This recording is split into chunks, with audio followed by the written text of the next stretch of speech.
William ഷേക്സ്പിയറിൻ്റെ Hamlet. ഡെൻമാർക്കിലെ ശൈത്യകാലം അതികഠിനമാണ്. മരച്ചില്ലകളിൽ വെണ്മയുടെ മൂടുപടം അണിഞ്ഞുകൊണ്ട് മഞ്ഞിൻ തുപ്പികൾ നിരക്കുന്നു. പാതയോരങ്ങളും കൊട്ടാരങ്ങളും അരിച്ചിറങ്ങുന്ന തണുപ്പിൽ സ്വയം ലയിച്ച് നിലകൊള്ളുന്നു. എൽസിനോർ കൊട്ടാരം ഡെൻമാർക്കിലെ വളരെ പ്രശസ്തമായ ഒരു കെട്ടിടമാണ്. പഴമയുടെ പ്രൗഢിയിൽ തലയുയർത്തി നിൽക്കുന്ന ആ കൊട്ടാര സമുച്ചയം സംഭവബഹുലമായ നിരവധി നൂറ്റാണ്ടുകൾക്ക് സാക്ഷിയായിട്ടുണ്ട്. മരം കോച്ചുന്ന തണുപ്പുള്ള ഒരു രാത്രി ബെർണാഡോ വളരെ തിരക്കിട്ട് നടന്നു വരികയാണ്. തൻ്റെ വസ്ത്രങ്ങൾ അയാൾ ദേഹത്തിനോട് ചേർത്ത് മുറുക്കി പിടിച്ചിരിക്കുന്നു. ഫ്രാൻസിസ്കോ, ഇനി നിങ്ങൾക്ക് പോകാം. വന്നപാടെ ബെർണാഡോ കാവൽക്കാരനായ ഫ്രാൻസിസ്കോയോട് പറഞ്ഞു. ഇരുവരും കൊട്ടാരത്തിലെ കാവൽക്കാരാണ്. ഫ്രാൻസിസ്കോയുടെ ഊഴത്തിന് ശേഷം തൻ്റെ സമയമായതിനാൽ ജോലിക്കായി എത്തിയതാണ് ബെർണാഡോ. കൂരിരുട്ടാണല്ലോ ബെർണാഡോ, ഫ്രാൻസിസ്കോ പറഞ്ഞു.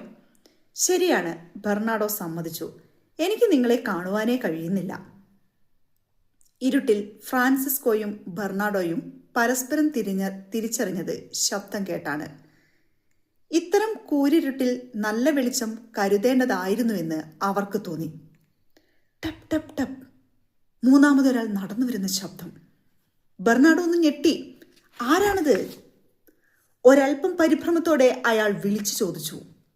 കൂരിരുട്ടായതിനാൽ ആഗതനെ കാണാനാവുന്നില്ല. എന്തോ അപകടം സംഭവിക്കാൻ പോകുകയാണെന്ന് ബെർണാഡോയുടെ മനസ്സ് മന്ത്രിച്ചു. ഞാനും ഒരു കാവൽക്കാരനാണേ, മൂന്നാമൻ പറഞ്ഞു. ബെർണാഡോയും ഫ്രാൻസിസ്കോയും ആശ്വാസത്തോടെ ഒരുമിച്ചു പറഞ്ഞു. ഹോ, ഞങ്ങൾ വിചാരിച്ചു. പക്ഷെ അവർ തങ്ങൾ പറയുവാൻ വന്നത് പൂർത്തീകരിച്ചില്ല. ബെർണാഡോ, ഞാൻ പൊയ്ക്കോട്ടെ. ഫ്രാൻസിസ്കോ നിരവധി മണിക്കൂറുകളായി അവിടെ കാവൽ നിൽക്കുകയായിരുന്നു. ഇനി വീട്ടിലേക്ക് പോയി കുറേ സമയം ഉറങ്ങണം. ക്ഷീണിച്ചു തളർന്ന ഈ അവസ്ഥയിൽ മറ്റൊന്നും ചെയ്യുവാൻ കഴിയില്ല. ശരി ഫ്രാൻസിസ്കോ, എനിക്കിവിടെ മാർസലസ് കൂട്ടിനുണ്ടല്ലോ, മറ്റേ കാവൽക്കാരനെ ഉദ്ദേശിച്ച് ബെർണാഡോ പറഞ്ഞു. ഞാൻ ഒറ്റയ്ക്കല്ല, ഹാംലെറ്റ് കുമാരൻ്റെ കൂട്ടുകാരൻ ഹോറേഷ്യോ കൂടെയുണ്ട്. ബെർണാഡോയ്ക്ക് സന്തോഷമായി. അങ്ങിന്ന് വന്നിരുന്നുവെങ്കിലെന്ന് ഞാൻ ആഗ്രഹിച്ചിരുന്നു, ബെർണാഡോ ധീരനായ ഹോറേഷ്യോവിനോട് പറഞ്ഞു. അയാൾക്ക് ഭീകരമായ ചില കാര്യങ്ങൾ ഹോറേഷ്യോയെ കാണിച്ചു കൊടുക്കുവാനുണ്ട്. കഴിഞ്ഞ 2 രാത്രികളിലും ഞങ്ങൾ ആ രൂപത്തെ കണ്ടു. അത്രയും പറഞ്ഞപ്പോഴേക്കും മാർസലസിൻ്റെ വാക്കുകൾ ഇടറി.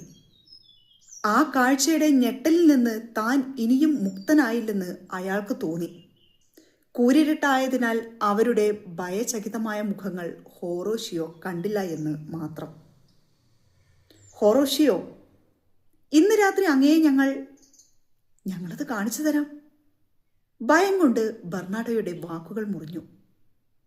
ഹാംലെറ്റ് രാജാവിൻ്റെ പ്രേതമാണത്. എന്തോ രഹസ്യം പറയുന്ന മട്ടിലാണ് മാർസലസ് അത് പറഞ്ഞത്. ഉച്ചത്തിൽ പറഞ്ഞാൽ തനിക്കെന്തോ അപകടം പിണയുമെന്ന മട്ടിലാണ് അയാൾ സംസാരിച്ചത്. രാവേറെ ചെല്ലുമ്പോൾ അദ്ദേഹം വരും.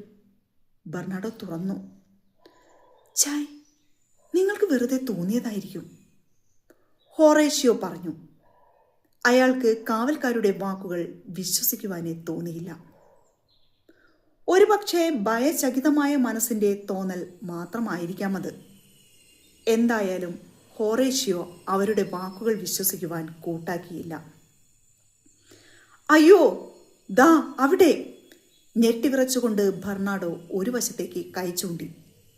വെള്ളി വെളിച്ചം നിറഞ്ഞ ഒരു രൂപം. അല്പസമയം അത് അവർക്ക് മുമ്പിൽ നിന്നു. പിന്നെ സാവധാനം അത് അപ്രത്യക്ഷമായി. ഭയന്ന് വിറച്ച് ഹോറേഷ്യോ പറഞ്ഞു. അതെ, നിങ്ങൾ പറഞ്ഞത് ശരിയാണ്. അത് ഡെൻമാർക്കിലെ മരണമടഞ്ഞ രാജാവിൻ്റെ രൂപമാണ്. പിന്നെ അല്പസമയത്തേക്ക് ആരുമൊന്നും സംസാരിച്ചില്ല. മൂവരുടെയും മുഖത്തെ മാംസപേശികൾ വലിഞ്ഞു മുറുകി. അവരുടെ ചുണ്ടുകൾ വിറച്ചു. തണുപ്പ് അവരുടെ സിരകളിലൂടെ അരിച്ചു കയറി. തങ്ങൾ അനങ്ങാനാകാത്ത വിധം മരവിച്ചു പോയെന്ന് അവർക്ക് തോന്നി. ഭയചകിതനായി എത്ര സമയം നിന്നുവെന്ന് ഹോറേഷ്യോയ്ക്ക് അറിയില്ല. പക്ഷേ ഒന്നയാൾക്കറിയാം, അദ്ദേഹം പടച്ചട്ട ധരിച്ചിരിക്കുന്നു. അത് നോർവേയുമായുള്ള യുദ്ധത്തിൽ ധരിച്ചത് തന്നെയാണ്. അടുത്ത നിമിഷം ഹോറേഷ്യോ ചിന്തയിലാണ്ടു. എന്തായിരിക്കാം ഈ പ്രേതത്തിന്റെ വരവിന്റെ ഉദ്ദേശം? എന്തായാലും നമുക്ക് മുന്നറിയിപ്പ് തരുവാൻ എത്തിയതാണ്, അയാൾ പറഞ്ഞു. എന്തു മുന്നറിയിപ്പ്? ഭയം കൊണ്ടും കൊടും തണുപ്പ് കൊണ്ടും ഒരുപോലെ വിറച്ചുകൊണ്ട് ബെർണാഡോ ചോദിച്ചു. ഡെൻമാർക്കിന് സംഭവിക്കാവുന്ന ദുരിതത്തെ പറ്റിയുള്ള മുന്നറിയിപ്പ്. ഹോറേഷ്യോ അല്പം ശബ്ദമുയർത്തി പറഞ്ഞു. താങ്കൾ എന്താണ് ഉദ്ദേശിക്കുന്നത്? മാർസലസിന് മനസ്സിലായില്ല. ഒരു സൈനികാക്രമണം എപ്പോഴും ഉണ്ടാകാം, ഹോറേഷ്യോ പറഞ്ഞു. ശത്രുരാജ്യം ആക്രമിക്കണമെങ്കിൽ അത് നോർവേയിൽ നിന്നു തന്നെയായിരിക്കും. ഹാംലെറ്റ് രാജാവ് നോർവേയിലെ ചില സ്ഥലങ്ങൾ മുമ്പ് കീഴടക്കിയിരുന്നു. അതിൻ്റെ വൈരാഗ്യം അവർക്ക് കാണാതിരിക്കില്ല. ഫോർട്ടിൻബ്രാസ് അത് വിട്ടുകൊടുക്കാൻ ഇപ്പോഴും തയ്യാറല്ല, ഹോറേഷ്യോ ചൂണ്ടിക്കാട്ടി. ഫോർട്ടിൻബ്രാസ് നോർവേയിലെ യുവരാജനാണ്. അദ്ദേഹം ഹാംലെറ്റിന്റെ ആക്രമണത്തെ ഇപ്പോഴും അംഗീകരിക്കുന്നില്ല. അദ്ദേഹം നോർവേയുടെ സ്ഥലം തിരിച്ചുപിടിക്കാൻ ശ്രമിക്കുമെന്ന് ഉറപ്പാണ്. ഹോറേഷ്യോ അപ്രകാരം ഒരു സാഹചര്യം എപ്പോഴും മുമ്പിൽ കാണുന്നുണ്ട്.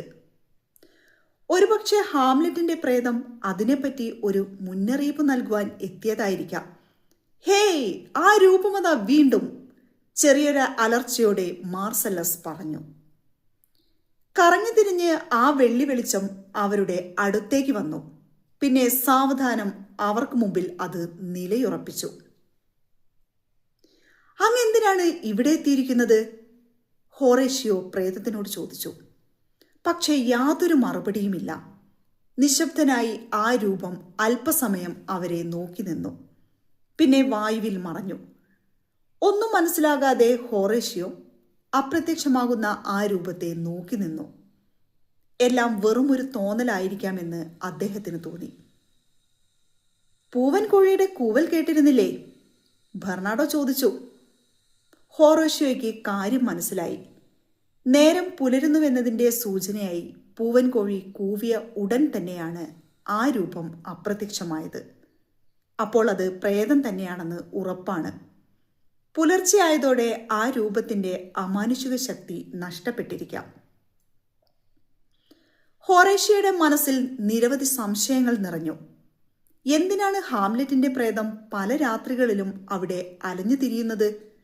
ഒരു സമസ്യയായി തൻ്റെ മുന്നിൽ പ്രത്യക്ഷപ്പെടുന്ന രൂപത്തിന്റെ ലക്ഷ്യമെന്തെന്ന് മനസ്സിലാക്കാനാവാത്തതിൽ ഹോറേഷ്യോയ്ക്ക് വളരെയധികം അസ്വസ്ഥത തോന്നി.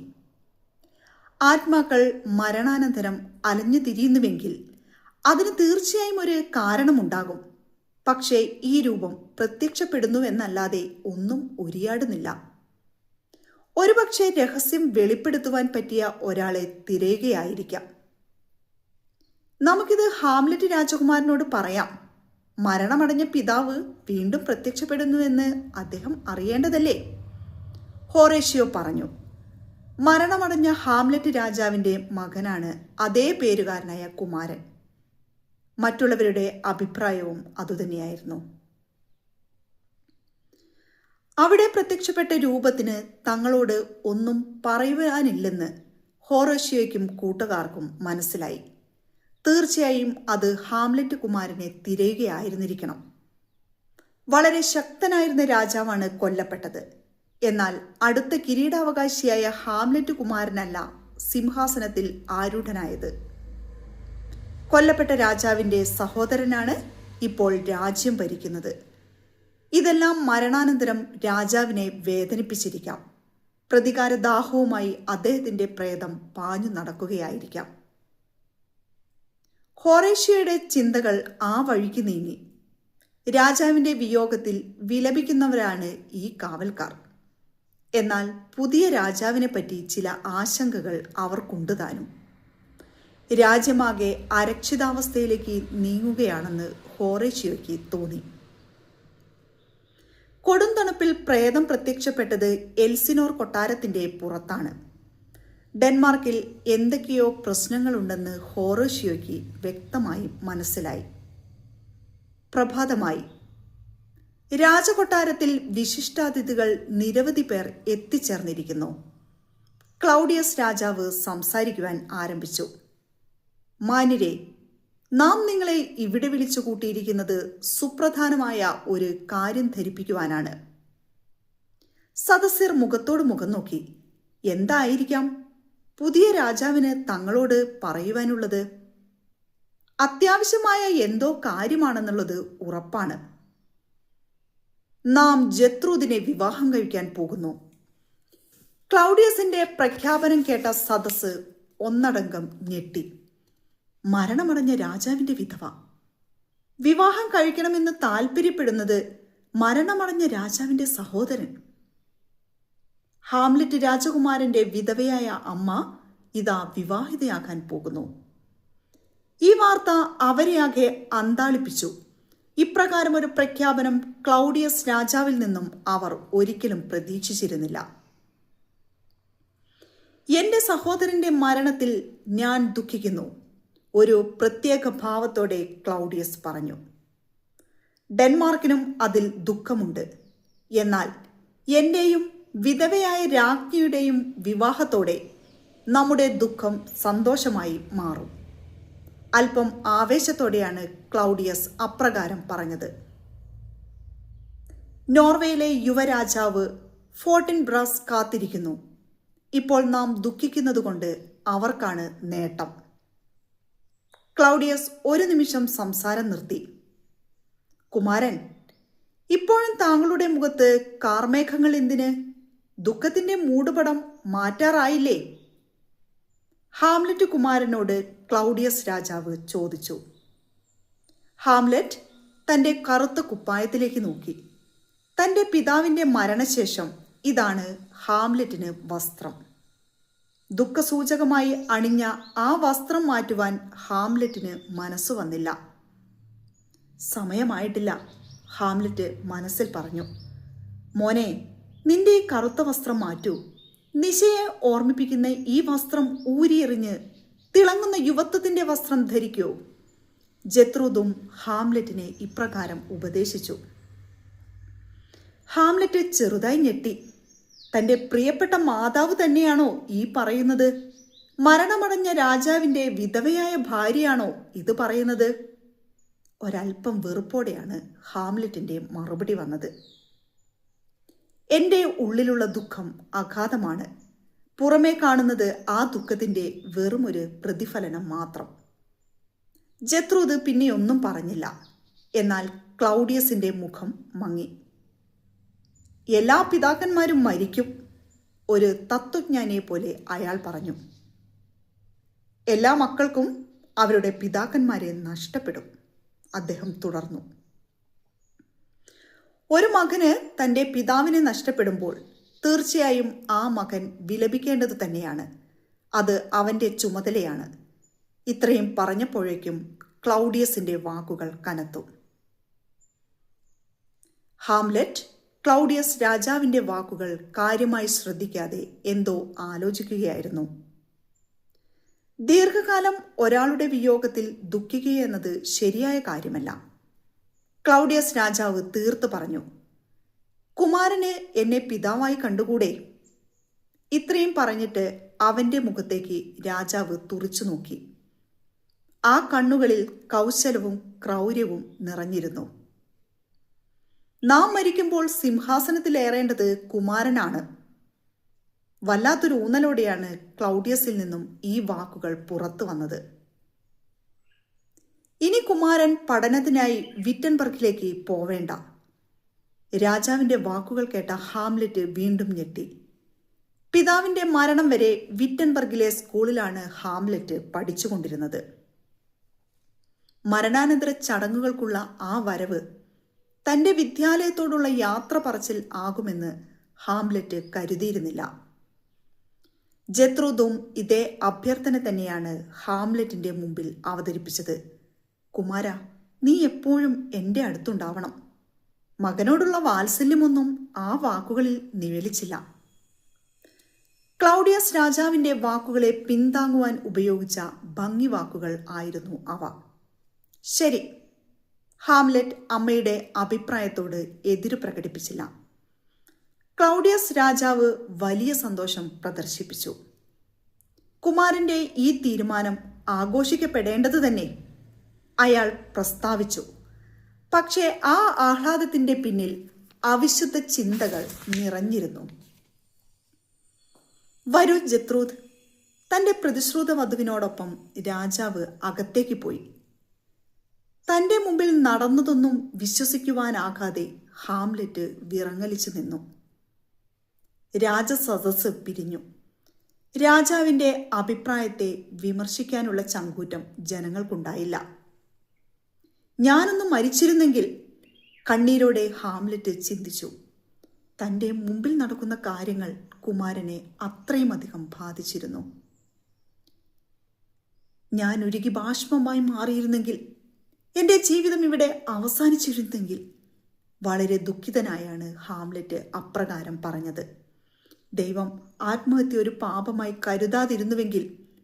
ഹാംലെറ്റിന്റെ ചിന്തകൾ വളരെ ദീനമായി ഉയർന്നു. ജീവിതം മടുത്ത ആ യുവകോമളൻ മരണത്തെപ്പറ്റി ചിന്തിക്കുകയാണ്. എൻ്റെ മാതാവ് എന്തിനാണ് ഇത്ര തിടുക്കത്തിൽ വിവാഹത്തിനൊരുങ്ങുന്നത്? ഹാംലെറ്റിന് എത്ര ചിന്തിച്ചിട്ടും അതിൻ്റെ കാരണം മനസ്സിലായില്ല. എൻ്റെ പിതാവിൻ്റെ ആത്മാവ് ഇത് കണ്ട് എത്ര ദുഃഖിക്കുന്നുണ്ടാകും? ഹാംലെറ്റിന്റെ മനസ്സിൽ രോക്ഷത്തിന്റെ കടൽ ഇരമ്പിയാർത്തു വന്നു. എത്ര സ്നേഹത്തോടെയാണ് എൻ്റെ മാതാപിതാക്കൾ കഴിഞ്ഞു വന്നത്. ഹാംലെറ്റിന് ഒട്ടും മനസ്സിലാകാനാകാത്ത കാര്യവും അതുതന്നെ. പിതാവിൻ്റെ മരണശേഷം വെറും 2 മാസത്തിനുള്ളിൽ ഇതാ തൻ്റെ മാതാവ് വിവാഹം കഴിക്കുന്നു.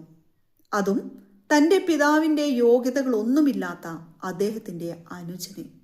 ദൈവമേ, യുക്തിചിന്തയില്ലാത്ത മൃഗം പോലും ഇതിൽ കൂടുതൽ വിലപിക്കുമായിരുന്നു. എൻ്റെ ചെറിയച്ഛനെ തന്നെയാണ് അവർ വിവാഹം കഴിക്കുന്നത്, എൻ്റെ പിതാവിൻ്റെ സഹോദരനെ. പക്ഷെ അയാൾ എൻ്റെ പിതാവിനെ പോലെയല്ല. ഞാനും ഹെർക്കുലിസും പോലെയുള്ള വ്യത്യാസം. 1 മാസത്തിനുള്ളിൽ എൻ്റെ മാതാവിനെ. ഹാംലെറ്റിന്റെ ചിന്തകൾ അദ്ദേഹത്തെ ഭ്രാന്ത് പിടിപ്പിച്ചു. വിലാപാശ്രുക്കളുടെ ഉപ്പുമായും മുമ്പേ ഇതാ തൻ്റെ മാതാവ് വിവാഹവേദിയിലേക്ക് എത്തുന്നു. പെട്ടെന്നാണ് ഹോറേഷ്യോ മുറിയിലേക്ക് കടന്നു വന്നത്. അദ്ദേഹത്തിൻ്റെ പിന്നിലായി ബെർണാഡോയും മാർസലസും ഉണ്ടായിരുന്നു. ഹോറേഷ്യോയെ കണ്ട ഹാംലെറ്റിന്റെ മുഖം സന്തോഷഭരിതമായി.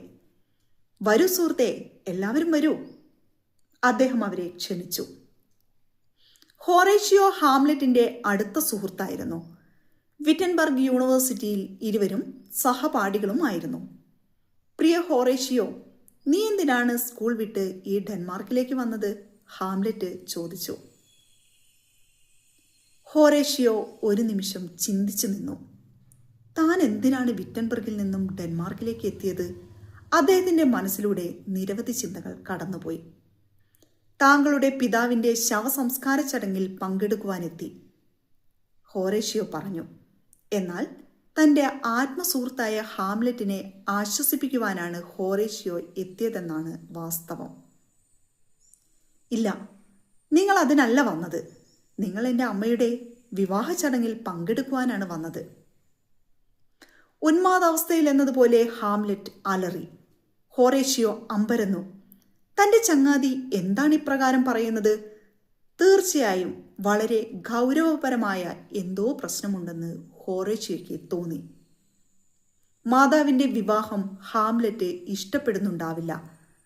അതുമല്ലെങ്കിൽ വളരെ തിടുക്കത്തിൽ വിവാഹം കഴിക്കുന്നതിൽ മാതാവിനെ അദ്ദേഹം അനുകൂലിക്കുന്നില്ലായിരിക്കും. ഹാംലെറ്റ്, എനിക്ക് നിങ്ങളോട് വളരെ പ്രധാനപ്പെട്ട ഒരു കാര്യം ഉണർത്തിക്കുവാനുണ്ട്. എന്താണ്? വളരെ താല്പര്യമില്ലാത്ത മട്ടിൽ ഹാംലെറ്റ് ചോദിച്ചു. അദ്ദേഹത്തിന്റെ മനസ്സ് വളരെ ഗാഢമായ ചിന്തയിലായിരുന്നു. കാവൽക്കാരനായ ഈ ബെർണാഡോയും മാർസലസും ഇന്നലെ. ഹോറേഷ്യോ അല്പം മടിച്ചു നിന്നു. പറയൂ, ഇന്നലെ? ഹാംലെറ്റിന് ആകാംക്ഷയായി. ഇന്നലെ രാത്രിയിൽ അങ്ങയുടെ പിതാവിൻ്റെ പ്രേതത്തിനെ കണ്ടു. ഹാംലെറ്റ് സ്തബ്ധനായി. താൻ എന്താണ് ഈ കേട്ടത് എന്ന് അദ്ദേഹം വീണ്ടും വീണ്ടും ആലോചിച്ചു. തൻ്റെ പിതാവിൻ്റെ പ്രേതം പ്രത്യക്ഷപ്പെട്ടുവെന്നോ? അതൊരിക്കലും സംഭവിക്കില്ല. പക്ഷെ പറഞ്ഞതാരാണ്? തൻ്റെ അടുത്ത ചങ്ങാതിയായ ഹോറേഷ്യോ. കണ്ടുവെന്ന് പറയുന്നവരുടെ സത്യസന്ധതയിൽ തനിക്ക് അല്പം പോലും അവിശ്വാസമില്ല.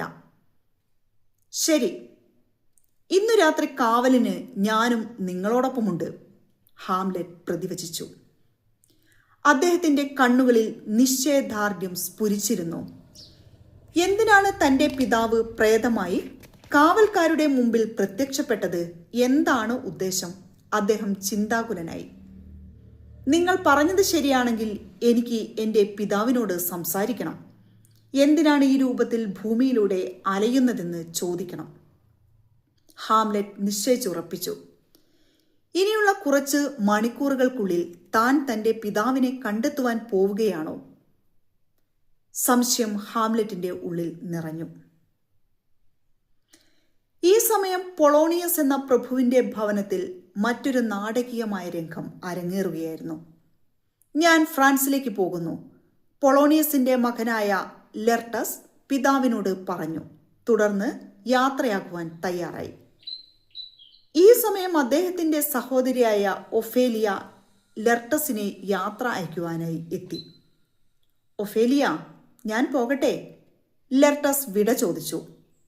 പക്ഷേ അടുത്ത നിമിഷം എന്തോ സംശയിച്ചിട്ടെന്നതുപോലെ അദ്ദേഹം തുടർന്നു. ഹാംലെറ്റുമായുള്ള നിന്റെ അടുപ്പം ശരിയല്ല ഒഫേലിയ, അത് അപകടകരമാണ്. ഒഫേലിയ സംസാരിച്ചില്ല. എന്താണ് തന്റെ സഹോദരൻ പറഞ്ഞു വരുന്നതെന്ന് അവൾക്ക് നന്നായിട്ടറിയാം. ഹാംലെറ്റ് ഒരു രാജകുമാരനാണ് ഒഫേലിയ. ജന്മം കൊണ്ട് നിന്നേക്കാൾ വളരെ ഉയരത്തിലാണ് കുമാരൻ. തന്റെ സഹോദരി ഹാംലെറ്റുമായി അടുക്കുന്നത് പ്രശ്നങ്ങൾ സൃഷ്ടിക്കുമെന്ന് ലെർട്ടസ് മനസ്സിലാക്കുന്നു. ഹാംലെറ്റിന് സത്യസന്ധമായി നിന്നെ സ്നേഹിക്കുവാനാകില്ല. ലെർട്ടസ് മുൻവിധിയോടുള്ള തന്റെ അഭിപ്രായം ഒരിക്കൽ കൂടി ഒഫേലിയയുടെ മുമ്പിൽ അവതരിപ്പിച്ചു. സഹോദരന്റെ ഉപദേശങ്ങൾ കേട്ടുമടുത്ത ഒഫേലിയ പറഞ്ഞു, ശരി, താങ്കളുടെ അഭിപ്രായം തീർച്ചയായും ഞാൻ സ്വീകരിച്ചു കൊള്ളാം. ലെർട്ടസിന് സന്തോഷമായി. അവസാനമിതാ സഹോദരി തന്റെ അഭിപ്രായം സ്വീകരിച്ചിരിക്കുന്നു. പക്ഷേ ഒഫേലിയ തുടർന്നു, അങ്ങയുടെ സ്വന്തം കാര്യം എത്തുമ്പോഴും ഈ ഉപദേശം പിന്തുടർന്നു കൊള്ളണം. തീർച്ചയായും, വളരെയധികം ആത്മവിശ്വാസത്തോടെ ലെർട്ടസ് പറഞ്ഞു. സ്വന്തം ധാർമ്മിക ബോധത്തിൽ ഉറച്ചു വിശ്വസിക്കുന്നവനാണ് ലെർട്ടസ്. മൂല്യാധിഷ്ഠിതമായ ജീവിതം എന്നത് അദ്ദേഹത്തിന് വ്രതമാണ്. ദേ, കപ്പൽ നീങ്ങുവാനുള്ള സമയമായി, പൊളോണിയസ് സൂചിപ്പിച്ചു.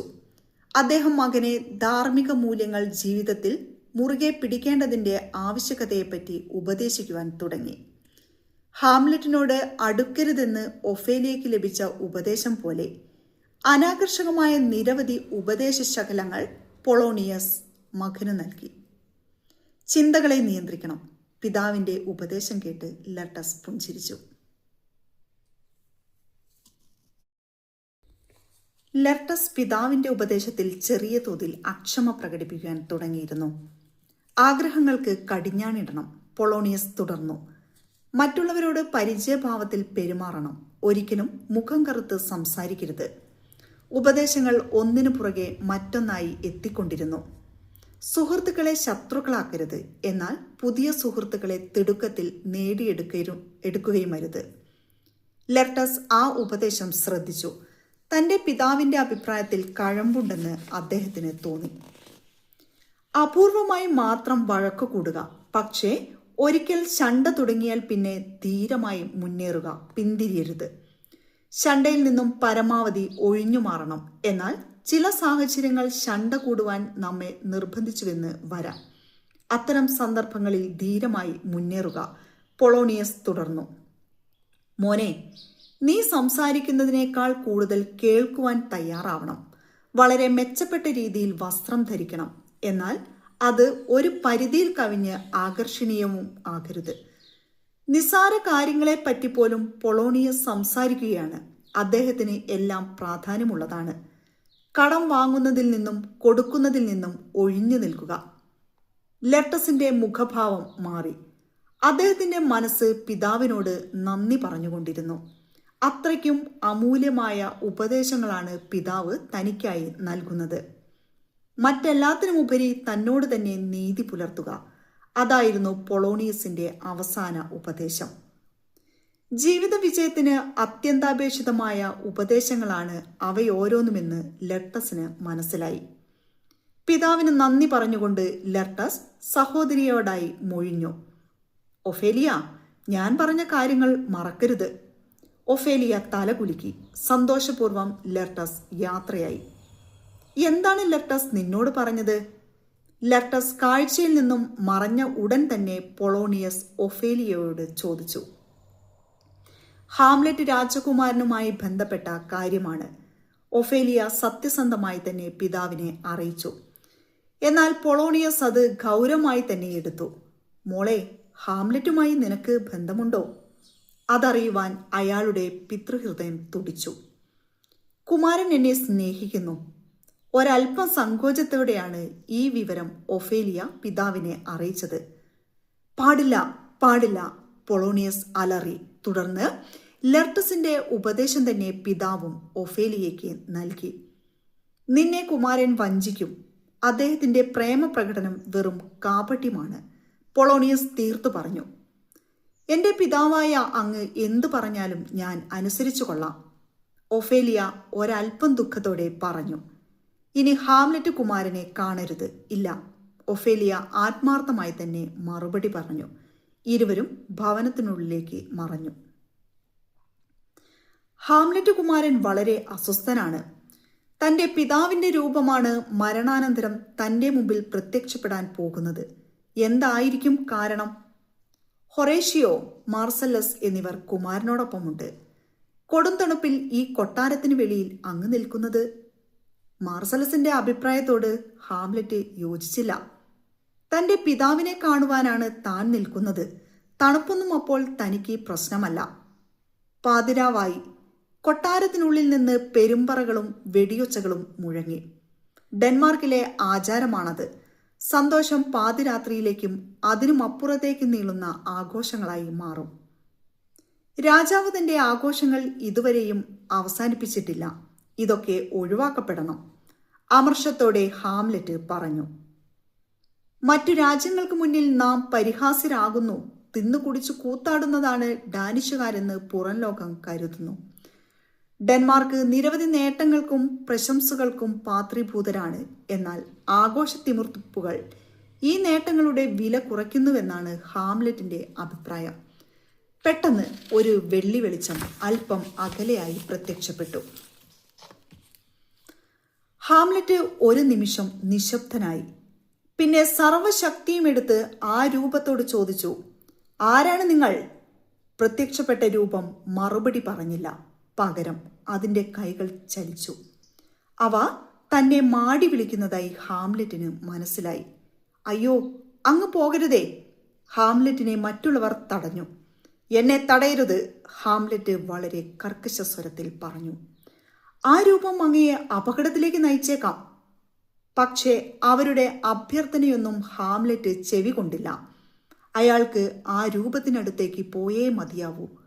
ഹാംലെറ്റിനും സംശയമുണ്ട്. ആ രൂപം തന്റെ പിതാവിന്റെ പ്രേതമാണോ അതോ ഏതെങ്കിലും ദുഷ്ടാരൂപിയാണോ? പക്ഷേ ഹാംലെറ്റിന് പോകാതിരിക്കുവാൻ കഴിയില്ല. എനിക്ക് എൻ്റെ ജീവൻ പ്രശ്നമല്ല, ഹാംലെറ്റ് പ്രസ്താവിച്ചു. ആത്മാവ് അനശ്വരമെങ്കിൽ ഒരു പ്രേതത്തിനും ആത്മാവിനെ ഉപദ്രവിക്കുവാൻ ആകില്ല. ഇത്രയും പറഞ്ഞ ശേഷം ഹാംലെറ്റ് ആ രൂപത്തിനടുത്തേക്ക് നീങ്ങി. ഹാംലെറ്റ് കാഴ്ചയിൽ നിന്നും അന്ധകാരത്തിലേക്ക് മറയുന്നത് ഒരു ഞെട്ടലോടെ ഹൊറേഷ്യോയും മാർസല്ലസും കണ്ടുനിന്നു. നമ്മുടെ രാജ്യത്തിന് ഈ സംഭവങ്ങൾ വിനാശകരമാണ്, അവർ പറഞ്ഞു. ദൈവം എല്ലാം അറിയുന്നുവല്ലോ, ഹൊറേഷ്യോ ആശ്വസിപ്പിച്ചു. എന്നാൽ മാർസല്ലസ് അങ്ങനെ ആശ്വസിക്കുവാൻ തയ്യാറായില്ല. വരൂ, നമുക്ക് ഹാംലെറ്റ് കുമാരനെ അപകടത്തിൽ നിന്നും രക്ഷിക്കണം, മാർസല്ലസ് ധൃതിയിൽ പറഞ്ഞു. പിന്നെ ഇരുവരും മടിച്ചു നിന്നില്ല. ഹാംലെറ്റും രാജാവിന്റെ പ്രേതവും അപ്രത്യക്ഷമായിടത്തേക്ക് അവർ കുതിച്ചു. ഹാംലെറ്റ് കുമാരനെ രക്ഷിക്കണം, അതുമാത്രമായിരുന്നു അവരുടെ മനസ്സിലുള്ള ചിന്ത. ഇതിനിടയിൽ അന്ധകാരത്തിന്റെ മറവിൽ സ്വന്തം പിതാവിന്റെ പ്രേതം ഹാംലെറ്റിനോട് സംസാരിച്ചു തുടങ്ങിയിരുന്നു. ഞാൻ വെളിപ്പെടുത്തുന്നവ സത്യമാണ്. താൻ പിതാവാണെന്ന് പരിചയപ്പെടുത്തിക്കൊണ്ട് പ്രേതം പറഞ്ഞു. എൻ്റെ മരണത്തിന് പ്രതികാരം ചെയ്യണം. ഹാംലെറ്റ് ഞെട്ടി. സ്വന്തം പിതാവിൻ്റെ മരണത്തിന് ആരോട് പ്രതികാരം ചെയ്യുവാൻ? തൻ്റെ പിതാവ് കൊല്ലപ്പെട്ടതാണോ? ഹാംലെറ്റ് സ്തബ്ധനായി നിൽക്കുകയാണ്. താൻ കേട്ടത് യാഥാർത്ഥ്യമാണോ അതോ ഇത് വെറും സ്വപ്നമോ? ഏറ്റവും ഭീകരവും പൈശാചികവും അസ്വാഭാവികവുമായ ഒരു കൊലപാതകമായിരുന്നു അത്. ഹാംലെറ്റിന്റെ ചിന്തകൾ മനസ്സിലാക്കിയാൽ എന്നതുപോലെ ആ രൂപം പറഞ്ഞു. തൻ്റെ പിതാവ് വധിക്കപ്പെടുകയായിരുന്നുവെന്ന യാഥാർത്ഥ്യം ഉൾക്കൊള്ളുവാൻ ഹാംലെറ്റിനായില്ല. ഞാൻ ഉദ്യാനത്തിൽ ഉറങ്ങിക്കിടക്കുമ്പോഴാണ് അത് സംഭവിച്ചത്. പ്രേതം ഒരു നിമിഷം നിശബ്ദനായി നിന്നു. കടന്നുപോയ ആ ഭീകര നിമിഷങ്ങളെ അത് ഓർമ്മിക്കുകയായിരുന്നിരിക്കണം. ആ ദുഷ്ടൻ എൻ്റെ ചെവിയിലേക്ക് വിഷദ്രാവകം ഒഴിച്ചു. ഏത് ദുഷ്ടനെന്ന് ഹാംലെറ്റ് ചോദിച്ചില്ല. മനസ്സും ശരീരവും ഒരുപോലെ മരവിച്ച അവസ്ഥയിലായിരുന്ന രാജകുമാരൻ. പക്ഷേ പിന്നീട് പുറത്തു വന്ന വാക്കുകൾ കേട്ട് ഹാംലെറ്റ് ഞെട്ടിത്തരിച്ചു. 1000 സൂചിമുനകൾ ചിന്താമണ്ഡലത്തിലേക്ക് ആഴ്ന്നിറങ്ങുന്നതായി കുമാരന് തോന്നി. എന്നെ വധിച്ച ആ ദുഷ്ടനാണ് ഇപ്പോൾ എൻ്റെ കിരീടം ധരിച്ചിരിക്കുന്നത്. അതെ, ക്ലൗഡിയസ്. അവനാണ് എൻ്റെ ഘാതകൻ. ഹാംലെറ്റ് തൻ്റെ ഇരുചെവികളും പൊത്തി. അദ്ദേഹത്തിൻ്റെ സർവ്വനാഡികളും തകർന്നു. താൻ കേട്ടതൊന്നും സത്യമാകരുതേ എന്ന് കുമാരൻ പ്രാർത്ഥിച്ചു. ഹാംലെറ്റിന്റെ മനസ്സിൽ നിറഞ്ഞു നിന്നിരുന്ന സംശയം ഇതോടെ ബലപ്പെടുകയായിരുന്നു. തൻ്റെ പിതാവിൻ്റെ മരണത്തിൽ അദ്ദേഹത്തിൻ്റെ സഹോദരൻ ക്ലൗഡിയസിന് പങ്കുണ്ടെന്ന് ഹാംലെറ്റ് മുമ്പേ തന്നെ സംശയിച്ചിരുന്നു. ആ സംശയം ഇതാ ബലപ്പെട്ടിരിക്കുന്നു. പ്രതികാരം ചെയ്യണം. നിന്റെ പിതാവായ എൻ്റെ മരണത്തിന് നീ പ്രതികാരം ചെയ്യണം. ഹാംലെറ്റിനോട് പിതാവ് അഭ്യർത്ഥിച്ചു. മറ്റു ആരോടാണ് അദ്ദേഹത്തിന് ഇപ്രകാരം അഭ്യർത്ഥിക്കുവാൻ സാധിക്കുക? മറ്റാരാണ് ആ മരണത്തിൽ പ്രതികാരം നിർവഹിക്കേണ്ടത്? ക്ലൗഡിയസ് ഡെൻമാർക്കിനെ നശിപ്പിച്ചിരിക്കുന്നു. എൻ്റെ ഭാര്യയും നിന്റെ മാതാവുമായ ജത്രൂദിനെ പിഴപ്പിച്ചിരിക്കുന്നു. ഹാംലെറ്റ് വീണ്ടും ചെവികൾ പൊത്തി. തൻ്റെ മാതാവ് ഒരു കൊലയാളിയുടെ ഭാര്യയാകാൻ പോകുന്നുവെന്ന ചിന്ത ഹാംലെറ്റിനെ ഞെട്ടിച്ചു. പക്ഷേ തനിക്കത് തടയുവാൻ കഴിയില്ല എന്ന യാഥാർത്ഥ്യം ഹാംലെറ്റ് തിരിച്ചറിഞ്ഞു. ആദ്യ വിവാഹത്തിലെ പരിശുദ്ധമായ സ്നേഹത്തിൽ നിന്നും അവൾ പിഴുതുമാറ്റപ്പെട്ടിരിക്കുന്നു. ആ വാക്കുകൾ കൂരമ്പുകളായി ഹാംലെറ്റിൽ തറഞ്ഞു. ഇപ്പോൾ അവൾ കാമാസക്തിയാൽ ബന്ധിതയായിരിക്കുന്നു. പ്രേതത്തിന്റെ വാക്കുകളിൽ പുച്ഛവും വേദനയും നിറഞ്ഞിരുന്നു. ഹാംലെറ്റ് അതൊന്നും കേൾക്കുന്നുണ്ടായിരുന്നില്ല. പ്രക്ഷുബ്ധമായ ഒരു കടൽ പോലെയായിരുന്നു അദ്ദേഹത്തിന്റെ മനസ്സ്. എന്നാൽ നിന്റെ മാതാവിനെതിരെ ഒന്നും ചെയ്യരുത്. അവളോട് ദൈവം പ്രതികാരം ചെയ്യട്ടെ. അവളുടെ മനസാക്ഷി അവളെ ശിക്ഷിക്കട്ടെ. ആ അവസ്ഥയിലും തൻ്റെ ഭാര്യയെ അഗാധമായി സ്നേഹിക്കുന്ന ഒരു ഭർത്താവിൻ്റെ ശബ്ദം മുഴങ്ങി. അതെ, തൻ്റെ പിതാവിൻ്റെ മനസ്സ് ഹാംലെറ്റിന് വ്യക്തമായി ഇപ്പോൾ തിരിച്ചറിയാം. പ്രതികാരം ദുഷ്ടനായ ക്ലൗഡിയസിനോട് മാത്രം. നേരം പുലരാറായിരിക്കുന്നു. ഇനി എനിക്ക് നീങ്ങേണ്ട സമയമായി. ഞാൻ പറഞ്ഞ കാര്യങ്ങൾ ഓർമ്മിക്കൂ. തീർച്ചയായും. തൻ്റെ വാളിൽ കൈവച്ചുകൊണ്ട് ഹാംലെറ്റ് ഉറപ്പിച്ചു പറഞ്ഞു. അങ്ങയുടെ രൂപവും വാക്കുകളും ഞാൻ മറക്കില്ല. അതൊരു പ്രതിജ്ഞയായിരുന്നു. പ്രതികാരദാഹിയായ ഒരു യുവാവിൻ്റെ പ്രതിജ്ഞ. ഹാംലെറ്റ്, അങ്ങക്ക് എന്തു പറ്റി? പറയൂ. മാർസല്ലസ് ഹൊറേഷ്യോയുമൊത്ത് അവിടെ എത്തി. ഹാംലെറ്റ് ഇപ്രകാരമാണ് അവരുടെ ചോദ്യത്തിന് മറുപടി പറഞ്ഞത്. നിങ്ങൾ എൻ്റെ മുമ്പിൽ വെച്ച് പ്രതിജ്ഞ ചെയ്യണം. എന്തു പ്രതിജ്ഞ? നിങ്ങളിവിടെ കണ്ടതും കേട്ടതും മറ്റൊരാളോടും വെളിപ്പെടുത്തുകയില്ല എന്ന് സത്യം ചെയ്യണം. ഹാംലെറ്റ് രാജകുമാരന്റെ മുമ്പിൽ ഇരുവരും പ്രതിജ്ഞ ചെയ്തു. ഇനി എനിക്ക് ചില പദ്ധതികളുണ്ട്. വളരെ പതുങ്ങിയ ശബ്ദത്തിൽ ഹാംലെറ്റ് പറഞ്ഞു. ഞാൻ ചിലപ്പോൾ ഭ്രാന്തനായി അഭിനയിക്കും. ഹോറേഷ്യോയ്ക്കും മാർസലസിനും ഒന്നും മനസ്സിലായില്ല. എന്തിനാണ് കുമാരൻ ഭ്രാന്തനായി അഭിനയിക്കുന്നത്? പക്ഷെ അവർ ഒന്നും ചോദിച്ചില്ല. നിങ്ങൾ എൻ്റെ ഉദ്ദേശത്തെപ്പറ്റി നേരിയൊരു സൂചന പോലും ആർക്കും നൽകില്ല എന്ന് പ്രതിജ്ഞ ചെയ്യൂ. പെട്ടെന്ന് ഈ ശബ്ദം അശരീരിയായി ഉയർന്നു. എൻ്റെ വാക്കുകൾ ശ്രദ്ധിക്കൂ. കുമാരന്റെ മുമ്പിൽ നിങ്ങൾ പ്രതിജ്ഞയെടുക്കൂ. ഉടൻ തന്നെ ഹാംലെറ്റിന്റെ വാളിൽ തൊട്ട് ഇരുവരും സത്യം ചെയ്തു. ഇവയെല്ലാം ഞങ്ങൾ രഹസ്യമായി സൂക്ഷിക്കും. അവരുടെ ശബ്ദത്തിൽ വളരെയധികം ആത്മാർത്ഥതയും അതിലുപരി ഭീതിയും ഉണ്ടായിരുന്നു. അവർ പിരിഞ്ഞപ്പോൾ ഹാംലെറ്റ് വിലപിക്കുവാൻ തുടങ്ങി. കാലം വളരെ കുഴപ്പം പിടിച്ചതായിരിക്കുന്നു. ഓ, ഇതനുഭവിക്കാൻ ഞാൻ ജനിക്കാതിരുന്നുവെങ്കിൽ. തൻ്റെ മേൽ വന്നു ചേർന്ന ഭീകരമായ ആ ഉത്തരവാദിത്തമോർത്ത് ഹാംലെറ്റ് നടുങ്ങി. ഈ സമയം പൊളോണിയസ് തൻ്റെ ഒരു ഭൃത്യനെ അടുത്തേക്ക് വിളിച്ചു. നിങ്ങൾ ഫ്രാൻസിലേക്ക് പോകണം. തൻ്റെ യാത്രയുടെ ഉദ്ദേശം ഗ്രഹിച്ച ഭൃത്യൻ ചെറുതായി നടുങ്ങി. ലെർട്ടസിന്റെ അവിടെയുള്ള ജീവിതത്തെപ്പറ്റി രഹസ്യമായി അന്വേഷിച്ചറിയണം. ഒരു രഹസ്യ അന്വേഷണത്തിനാണ് താൻ പോകുന്നതെന്നറിഞ്ഞ ഭൃത്യൻ അസ്വസ്ഥനായി. റെയ്നാൾഡോ, നിന്റെ യഥാർത്ഥ ഉദ്ദേശം ലെർട്ടസ് അറിയരുത്. ഇതാ പണവും ലെർട്ടസിന് ഞാൻ എഴുതിയ കത്തും. ഇവ എൻ്റെ പുത്രന് കൈമാറുവാനാണ് നിങ്ങൾ അവിടെ എത്തിയതെന്ന നാട്യത്തിൽ പ്രവർത്തിക്കണം. റെയ്നാൾഡോ യജമാനന്റെ കൽപ്പന അനുസരിച്ചു. അയാൾ പോയി കഴിഞ്ഞയുടൻ ഒഫേലിയ വളരെ അസ്വസ്ഥയായി അകത്തളത്തിലേക്ക് പ്രവേശിച്ചു. ഒഫേലിയയുടെ അസ്വസ്ഥതയുടെ കാരണം തിരക്കിയ പൊളോണിയസിനോട് അവൾ ഇപ്രകാരം പറഞ്ഞു. ഹാംലെറ്റ് കുമാരൻ തന്നെയാണ് എൻ്റെ ദുഃഖത്തിനും അസ്വസ്ഥതയ്ക്കും കാരണം. പൊളോണിയസിന്റെ മുഖം മങ്ങി. എന്തോ അരുതാത്തത് കേട്ടുവെന്ന മട്ടിൽ അയാൾ മുഖം തിരിച്ചു. വന്യമായ മുഖഭാവവും തുറിച്ച കണ്ണുകളും വൃത്തിഹീനവുമായ രൂപവുമായി കുമാരൻ എൻ്റെ മുമ്പിൽ വന്നു. പൊളോണിയസ് സന്ധാളിച്ചു പോയി. എന്താണ് തൻ്റെ മകൾ പറഞ്ഞു വരുന്നതെന്ന് അയാൾക്ക് മനസ്സിലായില്ല. അദ്ദേഹം എൻ്റെ കൈകളിൽ ബലമായി പിടിച്ചു. പിന്നെ വളരെ വ്യസനിക്കുന്ന രീതിയിൽ നെടുവീർപ്പിട്ടു. കുമാരൻ എന്തു പറഞ്ഞു? പൊളോണിയസിന് തൻ്റെ ജിജ്ഞാസ അടക്കുവാനായില്ല.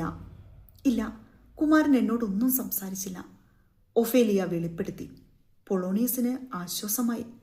അയാൾ പറഞ്ഞു, നിന്നോടുള്ള പ്രേമം മൂത്ത് ഹാംലെറ്റിന് ഭ്രാന്തായി കാണും. പൊളോണിയസ് അപ്രകാരം ചിന്തിച്ചതിന് പിന്നിൽ വ്യക്തമായ ഒരു കാരണമുണ്ടായിരുന്നു. താൻ വിലക്കിയതിൽ പിന്നെ ഒഫേലിയ ഹാംലെറ്റിനെ കാണുവാൻ കൂട്ടാക്കാതെ ഒഴിഞ്ഞു മാറുകയായിരുന്നു. അതൊരു പക്ഷേ കുമാരനെ മാനസികമായി അസ്വസ്ഥനാക്കിയിരിക്കാം. പൊളോണിയസ് അപ്രകാരം ചിന്തിച്ചില്ലെങ്കിലേ അത്ഭുതമുള്ളൂ. തൻ്റെ പുത്രിയിൽ ഹാംലെറ്റ് വളരെയധികം അനുരക്തനാണെന്ന് അയാൾക്ക് നന്നായിട്ടറിയാം. ഈ സമയം ക്ലൗഡിയസിന്റെ കൊട്ടാരത്തിൽ 2 വിശിഷ്ടാതിഥികൾ എത്തി. ഞാൻ റോസൻ ക്രാൻഡസ്, ഇദ്ദേഹം ഹിൽഡൻസ്റ്റൈൻ, അവർ പരിചയപ്പെടുത്തി. ഞങ്ങൾ വിറ്റൻബർഗിൽ നിന്നും വരുന്നു. ഹാംലെറ്റിന്റെ സുഹൃത്തുക്കളാണ്. ക്ലൗഡിയസിനും ജത്രൂദിനും സന്തോഷമായി. വളരെ സൗഹാർദ്ദത്തോടെ ഇരുവരെയും അവർ സ്വീകരിച്ചു. നിങ്ങൾക്ക് കുമാരന്റെ മനസ്സ് മാറ്റുവാനായേക്കും. കുമാരൻ എന്തു പറ്റി? ആശങ്കയോടെ സഹപാഠികൾ ചോദിച്ചു. പിതാവിന്റെ വിയോഗം ഹാംലെറ്റിനെ തളർത്തിയിരിക്കുന്നു. കുമാരന്റെ പിടിയിൽ നിന്നും മനസ്സ് വഴുതിപ്പോയിരിക്കുന്നു. തന്റെ പുത്രനെ പഴയ ചുറുചുറുക്കുള്ള കുമാരനാക്കി മാറ്റുവാൻ ജത്രൂദ് സഹപാഠികളുടെ സഹായം അഭ്യർത്ഥിച്ചു. അവർക്ക് കുമാരനെ സന്തോഷിപ്പിക്കുവാൻ സാധിച്ചേക്കും. വിഷാദം മാറ്റിയെടുക്കുവാൻ പറ്റിയില്ലെങ്കിൽ കുറഞ്ഞത് അതിൻ്റെ കാരണമെങ്കിലും കണ്ടെത്തൂ. ഈ അഭ്യർത്ഥന കേട്ട സഹപാഠികൾക്കും ദുഃഖമായി. വളരെയധികം മാറിയിരിക്കുന്ന എൻ്റെ പ്രിയപുത്രൻ്റെ അടുത്തേക്ക് ഇവരെ കൊണ്ടുപോകൂ, ജത്രൂദ് ആജ്ഞാപിച്ചു. ഈ സമയം പൊളോണിയസ് പ്രവേശിച്ചു. ഹോ പൊളോണിയസ് പ്രഭു, നമ്മുടെ കൊട്ടാരത്തിലേക്ക് സ്വാഗതം. ക്ലൗഡിയസ് പൊളോണിയസിനെ സ്വീകരിച്ചു. പ്രഭു, അങ്ങ് നോർവേയിലേക്ക് അയച്ച സ്ഥാനപതികൾ തിരിച്ചെത്തിയിരിക്കുന്നു, പൊളോണിയസ് അറിയിച്ചു. കൊള്ളാം, എന്തുണ്ട് വാർത്തകൾ?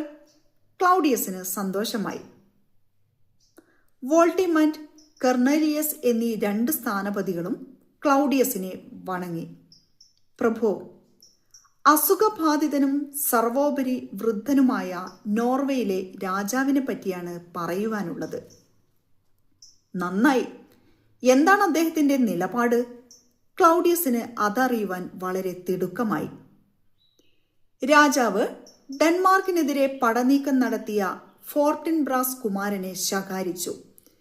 ഇനിയൊരിക്കലും നമുക്കെതിരെ യുദ്ധം ചെയ്യില്ല എന്ന് ഫോർട്ടിൻബ്രാസ് ശപഥം ചെയ്തിരിക്കുന്നു. ക്ലൗഡിയസിന് സന്തോഷമായി. വൃദ്ധനായ രാജാവ് ഫോർട്ടിൻബ്രാസിന് നിരവധി പാരിതോഷികങ്ങൾ നൽകി. പിന്നെ നമുക്കെതിരെ ഒരുങ്ങിയ പടയെ പോളണ്ടിനെതിരെ തിരിക്കുവാൻ ആവശ്യപ്പെട്ടു. ക്ലൗഡിയസിന്റെ സന്തോഷം വളരെയധികം വർദ്ധിച്ചു. പോളണ്ടുകാരെ ആക്രമിക്കണമെങ്കിൽ നോർവേയിലെ ഭടന്മാർക്ക് നമ്മുടെ സഹായം വേണം. ആവശ്യം കേട്ട ക്ലൗഡിയസിന്റെ മുഖം മങ്ങി. നോർവേ ശത്രുരാജ്യം തന്നെയാണ്. അവരാണ് തന്നോട് സഹായം അഭ്യർത്ഥിച്ചിരിക്കുന്നുവെന്നതിനാൽ ക്ലൗഡിയസ് അസ്വസ്ഥനായി. നാം എന്ത് സഹായമാണ് ചെയ്യേണ്ടത്? പോളണ്ടിലേക്ക് നീങ്ങണമെങ്കിൽ നോർവേയുടെ സൈന്യം ഡെൻമാർക്കിലൂടെ കടന്നു പോകണം. അതിനാൽ അവർക്ക് സുരക്ഷിതമായി നീങ്ങുവാനുള്ള വഴി നൽകണം. ക്ലൗഡിയസിന് ആശ്വാസമായി. നോർവേയുമായുള്ള യുദ്ധമാണ് ഒഴിവാക്കപ്പെട്ടിരിക്കുന്നത്. അത് നിസ്സാര കാര്യമല്ല. തുടർന്ന് പൊളോണിയസ് ഹാംലെറ്റിന്റെ വിഷയത്തിലേക്ക് കടന്നു. ഹാംലെറ്റ് കുമാരൻ ഒഫേലിയയുമായുള്ള ബന്ധത്തിന്റെ തകർച്ചയിൽ മനം നൊന്ത് ഭ്രാന്തനെ പോലെ ആയിരിക്കുന്നു.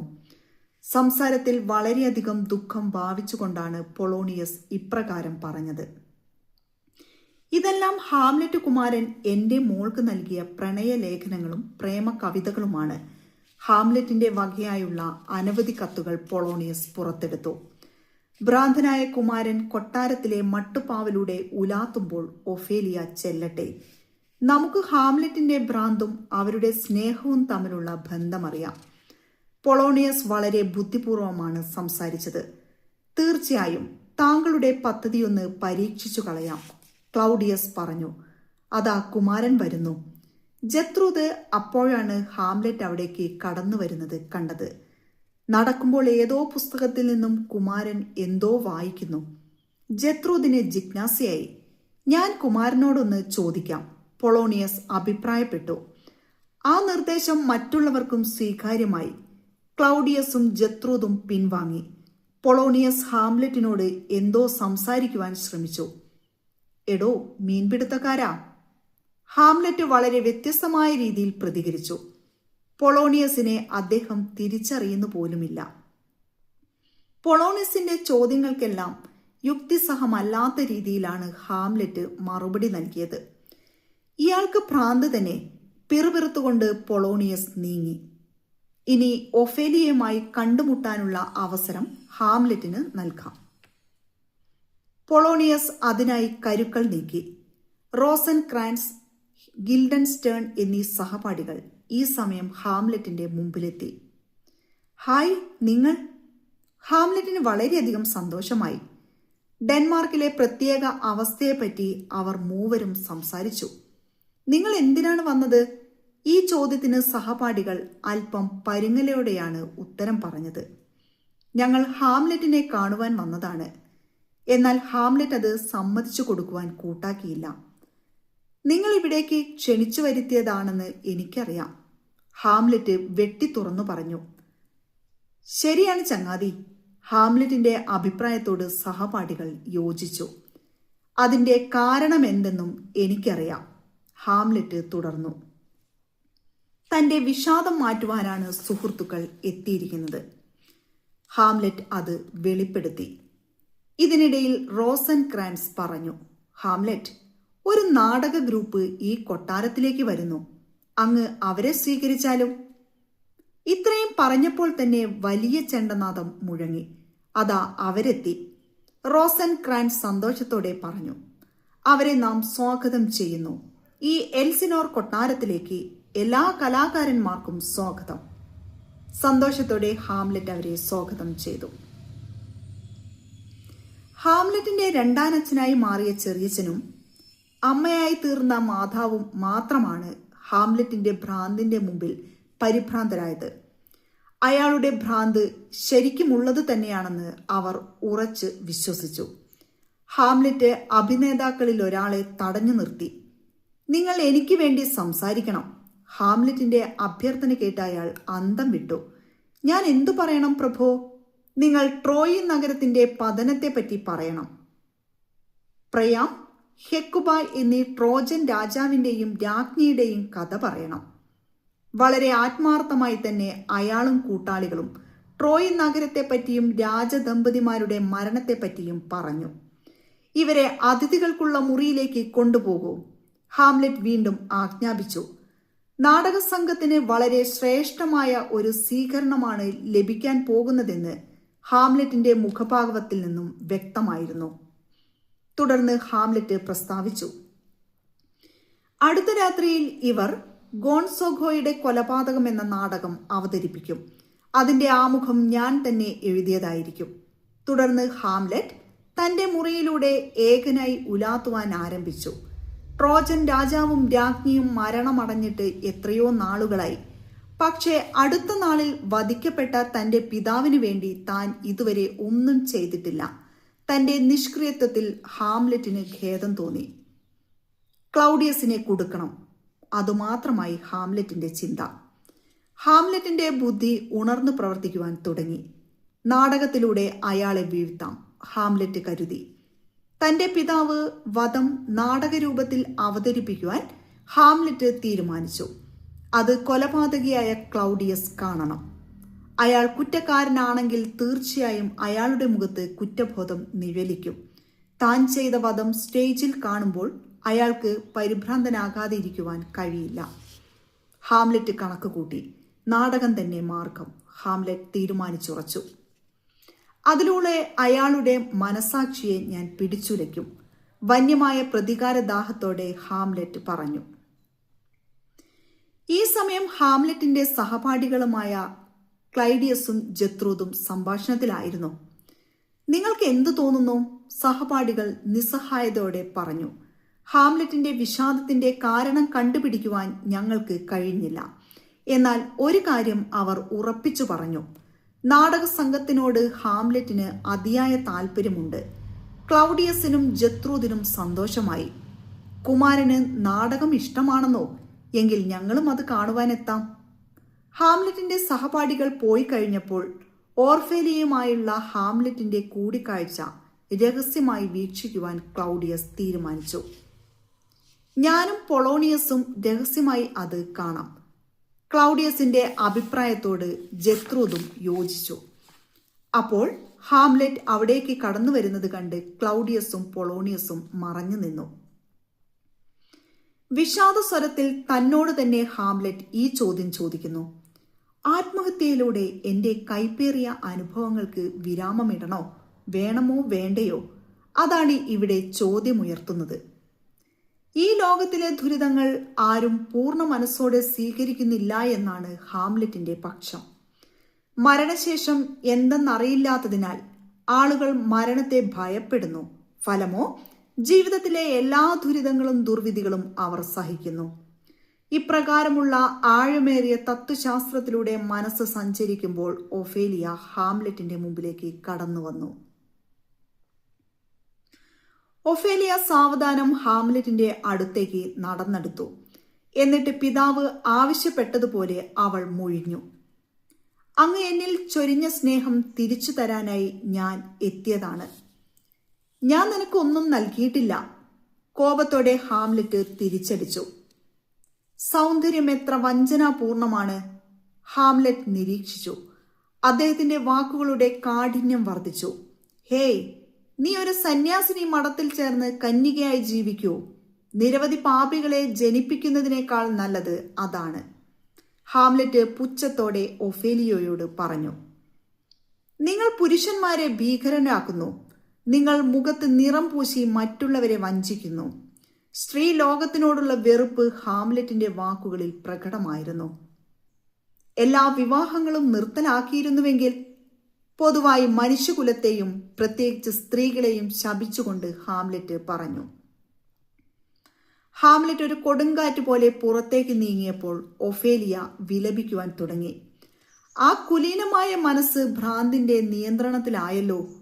മറഞ്ഞു നിന്ന് ഈ രംഗങ്ങൾ വീക്ഷിച്ചു കൊണ്ടിരുന്ന ക്ലൗഡിയസും പൊളോണിയസും പുറത്തു വന്നു. ഹാംലെറ്റിന്റെ ഭ്രാന്ത് ഒഫേലിയോടുള്ള പ്രേമനൈരാശ്യത്തിൽ നിന്നല്ല. ക്ലൗഡിയസ് നിഗമനത്തിലെത്തി.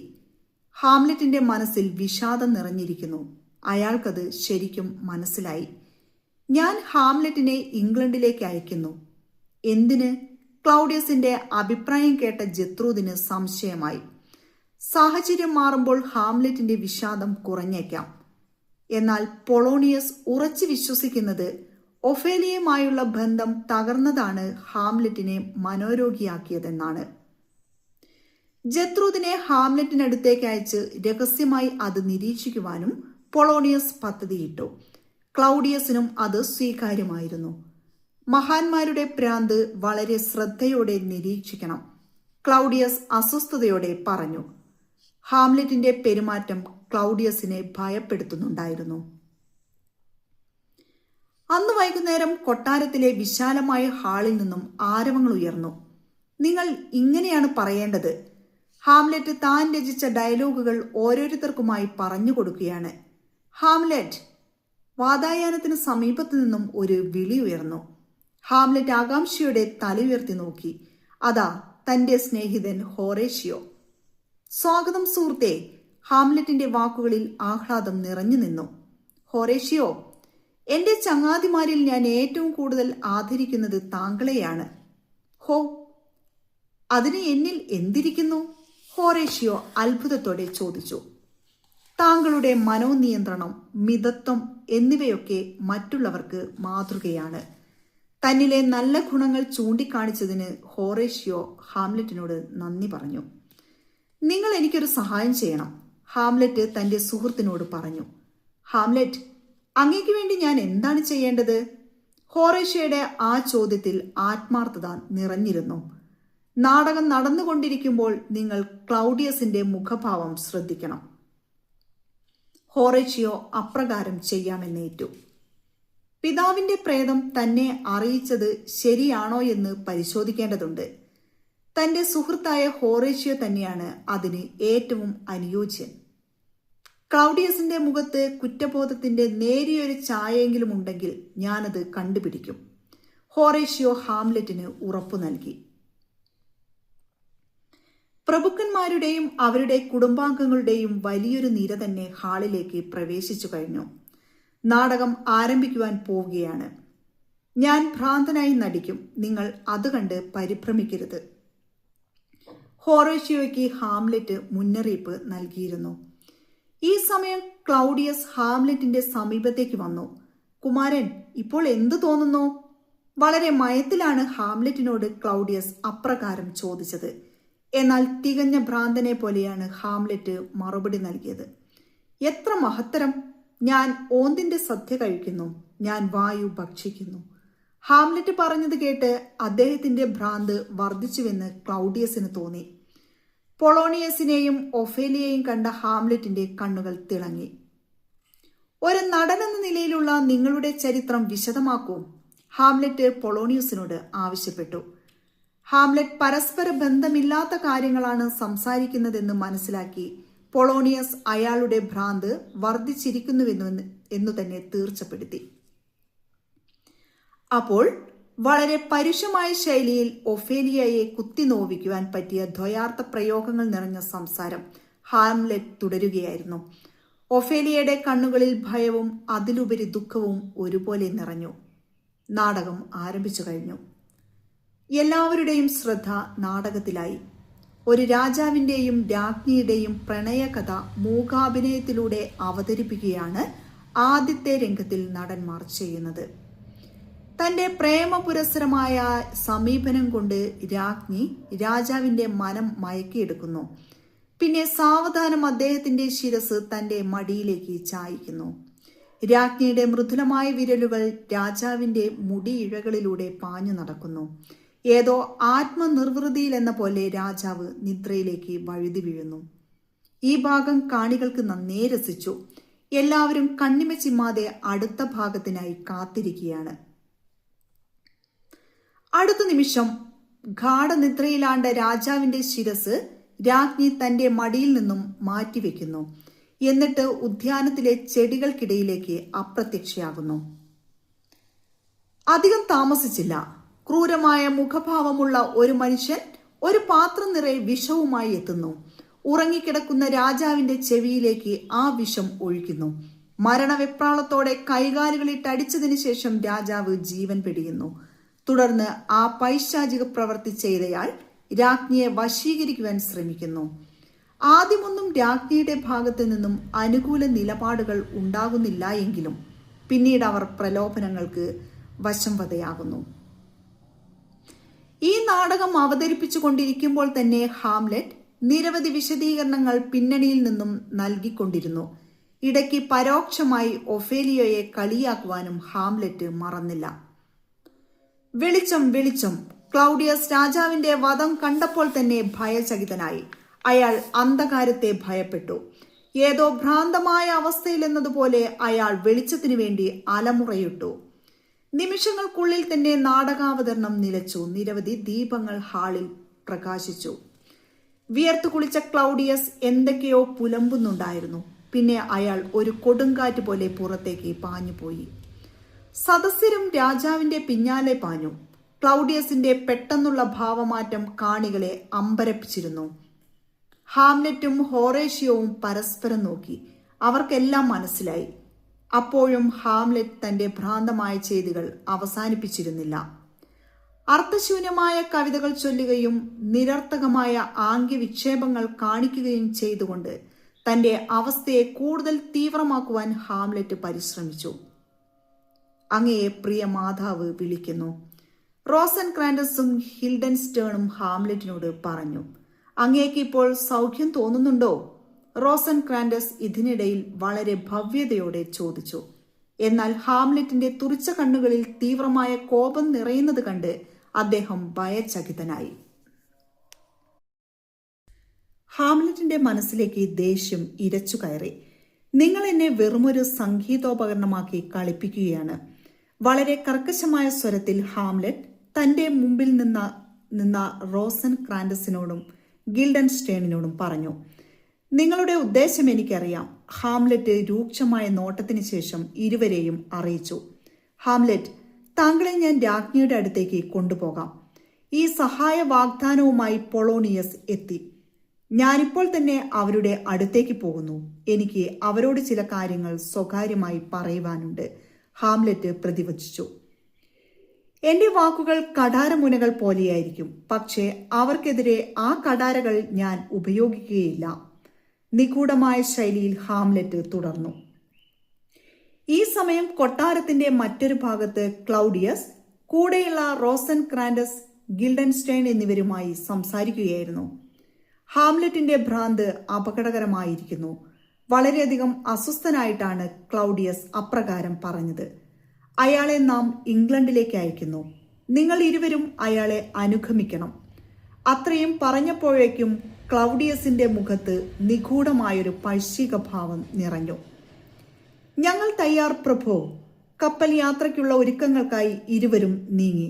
തുടർന്ന് പൊളോണിയസ് ക്ലൗഡിയസിന്റെ അടുത്തേക്ക് വന്നു. ഹാംലെറ്റ് രാജ്ഞിയുടെ കൊട്ടാരത്തിലേക്ക് വരുന്നു. പൊളോണിയസ് രാജ്ഞിയുടെ അന്തപുരത്തിൽ മറഞ്ഞിരുന്ന് ഹാംലെറ്റും മാതാവും തമ്മിലുള്ള സംഭാഷണം ശ്രദ്ധിക്കുവാൻ തീരുമാനിച്ചു. ഞാൻ മനസ്സിലാക്കുന്ന കാര്യങ്ങളെല്ലാം ഉടൻ തന്നെ അങ്ങയെ അറിയിക്കാം. പൊളോണിയസിന്റെ ഈ വാക്കുകൾ ശ്രവിച്ച ക്ലൗഡിയസിന് അല്പം ആശ്വാസമായി.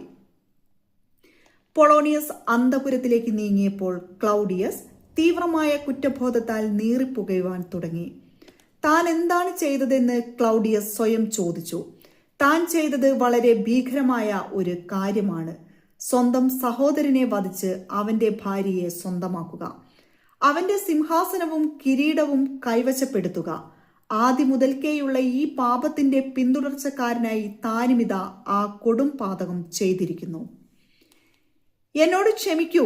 ക്ലൗഡിയസ് ആരോടെന്നില്ലാതെ ക്ഷമ ചോദിച്ചുകൊണ്ടിരുന്നു. പക്ഷേ വിജനമായ ആ മുറിയിൽ അയാളുടെ ജൽപ്പനങ്ങൾ ശ്രദ്ധിക്കുവാനായി ആരും ഉണ്ടായിരുന്നില്ല. പെട്ടെന്ന് ക്ലൗഡിയസിന്റെ മുഖഭാവം മാറി. താൻ വളരെ ബുദ്ധിമുട്ടിയാണ് സിംഹാസനവും രാജ്ഞിയെയും സ്വന്തമാക്കിയത്. ഇനി അവ ഉപേക്ഷിക്കുവാൻ തനിക്ക് കഴിയില്ല. പെട്ടെന്ന് പശ്ചാത്താപം വീണ്ടും ക്ലൗഡിയസിൽ കടന്നുകൂടി. വിവിധ ചിന്തകളാൽ അയാൾ ആകെ വലഞ്ഞു.